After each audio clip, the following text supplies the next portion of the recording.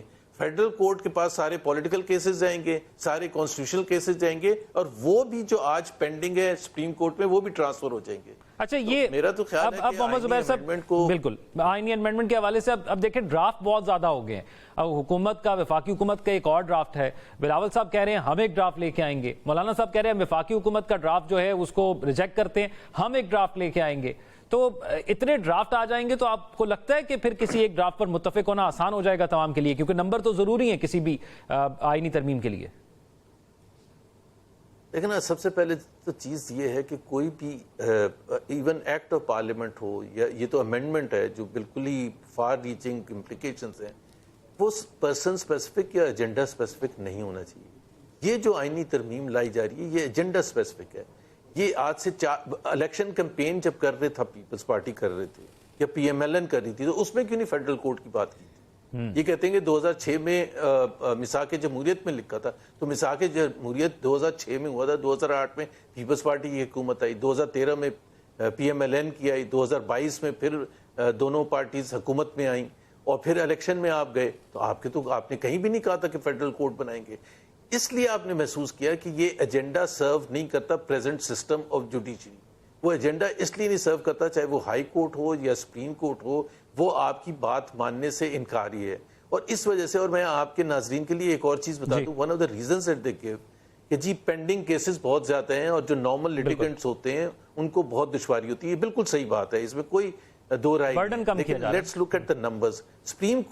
Supreme Court میں جو pending cases ہیں اس وقت وہ 55,000 ہیں، بہت زیادہ ہیں. ہائی کورٹ میں اس وقت پینڈنگ کیسز ہر ہائی کورٹ میں تقریباً 3.5 لاکھ سے 4 لاکھ ہیں، اور لوور کورٹس میں 25 لاکھ پینڈنگ کیسز ہیں. So we are not touching the lower courts, we are not touching the high courts. کوئی اس امینڈمنٹ میں کوئی ذکر نہیں ہے. ہم سیدھا جا کے سپریم کورٹ کو ٹچ کر رہے ہیں، جہاں الیٹ جاتا ہے موسٹلی، جہاں ویل آف جو لوگ ہیں یا کمپنیز ہیں وہ جاتی ہیں سپریم کورٹ پہ. جو عام پاکستانی ہیں جو رول رہے سیشنز کورٹ میں، لوور کورٹس میں یا اس کے بعد ہائی کورٹس میں، جہاں 25 لاکھ کیسز آپ کے پینڈنگ ہیں، اس کا خیال نہیں ہے. 55,000. That is why it is an agenda driven, it is a person specific. Because آپ کو منصور علی شاہ اچھے نہیں لگتے، آپ کو اس کے بعد جو چیف جسٹس بنے گے منیب اختر آپ کو اچھے نہیں لگتے، وہ آپ کے خلاف فیصلے دے رہے ہیں، تو اس لیے آپ نے اس کو تو محمد زبیر صاحب، اب بلاول صاحب نے تو کہہ دیا کہ اگلے چیف جسٹس جو ہے ان کو لگ رہے ہیں منصور علی شاہ ہی ہوں گے، تو آپ کو بھی ایسا لگ رہا ہے کہ وہی ہوں گے، یا آپ کو لگتا ہے کہ کامیابی مل جائے گی اگر وفاق کوئی بھی ممکنہ آئینی ترمیم کرانا چاہتی ہے، کیونکہ سامنے تو نہیں آئی نا؟ دیکھیں نا، سامنے نہیں آئی ہے، بٹ وہ انہوں نے بلاول بھٹو زرداری صاحب نے یہ بھی کہا ہے اس کے ساتھ، جب انہوں نے یہ کہا کہ جی منصور علی شاہ ہوں گے، پہلی بات تو یہ آج سے 10 دن پہلے کہنے کے لیے کیوں نہیں تیار تھے؟ اب اس لیے کہہ رہے ہیں کہ اب فیڈرل کورٹ کا باہر آ کے اور سب کو پتہ چل گیا ایک فیڈرل کورٹ بن رہا ہے، which will be the all powerful court and supreme court will be a toothless court. تو اس کے منصور شاہ بنے یا کوئی اور چیف جسٹس بنے، وہ میرے اور آپ کے جو جھگڑے ہیں نا گھروں کے یا زمینوں کے، اس کے لیے وہ بیٹھے ہوں گے. اس سے کیا، اس لیے انہوں نے اناؤنس کرنا شروع کر دیا کہ منصور شاہ جو ہیں چیف جسٹس ہوں گے سپریم کورٹ کے. جب تک یہ فیڈرل کورٹ کا ذکر نہیں آیا تھا اس وقت تک اعلان نہیں کر رہے تھے. تو یہ تو بالکل بلاول بھٹو نے آج بھی میں کہیں سن رہا تھا، انہوں نے کہا یہ تو ہم لے کے آئیں گے فیڈرل کورٹ کا ترمیم لے کے آئیں گے کم واٹ میں. سو جب انہوں نے یہ کہہ دیا تو پھر تو میرا خیال ہے سب کچھ اوپن ہو گیا. اور سب سے بڑی بات ہے کہ اس کے چیف جسٹس کو اپوائنٹ کرے گا کون؟ Prime minister, president of Pakistan on the advice of the prime minister, اور وہ 3 سال کے لیے ہوں. محمد زبیر صاحب یہ بھی بتائیے گا، یہ آرٹیکل 8 کی جو بات کی جا رہی ہے کہ جس میں سویلین کا ٹرائل جو ہے فوجی عدالتوں کے حوالے سے، اس پر آپ کیا کہیں گے؟ کیونکہ ممکنہ طور پر کہا جا رہا تھا کہ آئینی ترمیم میں یہ بھی ہے. جی، ممکنہ طور پر کہا جا رہا تھا. جو ہم نے ابھی سٹوری سنی ہے JUIF کی طرف سے، بڑا کلیئر ہے کہ جب انہوں نے بلاول سے پوچھا کہ یہ آرٹیکل 8 میں یہ جو ترمیم کی جا رہی ہے یہ تو بہت ہی خراب ہے، تو انہوں نے اپنی مجبوری شو کی. لیکن بلاول صاحب نے تردید بھی کر دی بارے میں لیڈ کریں. اب وہ دیکھیں نا، اب تو یہ ہے کہ وہ ڈرافٹ تھا اس پر تو میں اور آپ اسپیکولیشن ہی کر سکتے ہیں، بیکاز آپ نے کہا کہ بہت سے ڈرافٹ آ چکے ہیں. لیکن اگر بڑا اچھا ہے کہ وہ آرٹیکل 8 کو اگر وہ ٹچ نہیں کرتے ہیں اور اب اس کو وڈرا کر لیتے ہیں، بڑی اچھی بات ہوگی. لیکن میں یہ کہتا ہوں کہ سول سوسائٹی ہو یا میڈیا ہو یا اپوزیشن پولیٹیکل پارٹیز ہوں، اسٹوڈنٹس ہوں، سب کو بھرپور مخالفت کرنی چاہیے اس قسم کے آئینی پیکج کی. کیونکہ ہم ایک سب سے بڑی چیز جو اس میں ہو رہی ہے، جو خواجہ آصف نے جس کا اظہار کیا تھا آج سے 2 مہینے پہلے کہ سپریم کورٹ کے جو چیف جسٹس جب چینج ہوں گے اکتوبر میں، تو اس کے بعد PTI ایکسپیکٹ کر رہی ہے کہ یہ جو میجورٹی ہے PMLN کی، they will lose because of the fact کہ جی کوئی بھی بلاک نہیں کیا جائے گا اور ٹریبیونلز جلدی فیصلے دیں گے ان کے جو 2024 فیبری الیکشنز میں دھاندلی ہوئی تھی. تو اگر آپ اس کو ہی بلاک کرنے جا رہے ہیں تو پھر تو میرا خیال ہے سارا مقصد ہی ایک جمہوریت کا ختم ہو جاتا ہے. ٹھیک ہے، جمہوری مقصد کے لیے جمہوری فیصلے کرنے پڑیں گے. بہت شکریہ. محمد زبیر صاحب ہمارے ساتھ موجود تھے اور تمام تر معاملات کے حوالے سے اپنی رائے سے آگاہ کر رہے تھے. ناظرین، ایک اور اہم معاملہ ہے، پیجر کے بعد واکی ٹاکی بھی بلاسٹ کر گئی ہے. معاملہ ہے کیا، تفصیلات کیا ہیں، آپ کو بتائیں گے ایک بریک کے بعد. بریک کے بعد خوش آمدید ناظرین. لبنان میں پیجرز کے بعد واکی ٹاکیز میں دھماکے ہوئے. ان حملوں میں اب تک 26 افراد جاں بحق اور 3250 افراد کے زخمی ہونے کی اطلاعات ہیں. لبنان میں ایک ہفتے میں دوسری بار حملہ اس وقت ہوا جب پیجر حملے میں جاں بحق ہونے والے افراد کی نماز جنازہ ادا کی جا رہی تھی. لبنان حملوں میں ایرانی سفیر سمیت 4 سفارتکار بھی زخمی ہوئے ہیں. لبنان، ایران اور روس نے ان سائبر حملوں کا ذمہ دار اسرائیل کو قرار دیا ہے. لبنان کے دارالحکومت بیروت میں ہونے والے دھماکوں کے بعد سوشل میڈیا پر وائرل ہونے والی تصاویر میں تباہ ہونے والے واکی ٹاکی پر آئی کام کا لوگو اور میڈ ان جاپان واضح طور پر دیکھا گیا.